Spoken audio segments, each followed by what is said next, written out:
Hello all, welcome to my YouTube channel. Last వీడియోలో మనం AHA BHA peeling solution అనేది ఎలా యూజ్ చేయాలి, దాని ఉపయోగాలు ఏంటి అనేది డిస్కస్ చేసాం కదా.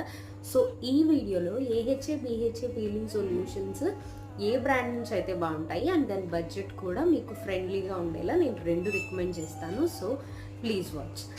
ద ఫస్ట్ వన్ వచ్చేసి the Ordinary AHA BHA peeling solution అనమాట. ఇది అరౌండ్ 900 రూపీస్ ఉంటుంది అండ్ ఇది ఒక పాపులర్ బ్రాండ్ కూడా. సో దీని రిజల్ట్స్ చాలా బాగున్నాయని వింటూ ఉంటాం. Actually I am also using from the Ordinary. And second the best one వచ్చేసి ద డెర్మాకో కూడా ఏహెచ్ఏ 30%, బీహెచ్ఏ 2% నుంచి ఉంది. అండ్ ఇది అరౌండ్ వచ్చేసి 500 చేంజ్ ఉంటుంది. బట్ దీంట్లో 3.6% పీహెచ్ వాల్యూ ఉండేలాగా ఫార్ములేట్ చేశారు. అండ్ రెండు ప్రోడక్ట్స్ కూడా సెన్సిటివ్ స్కిన్ వాళ్ళకి సూటబుల్ కాదు. Thanks for watching.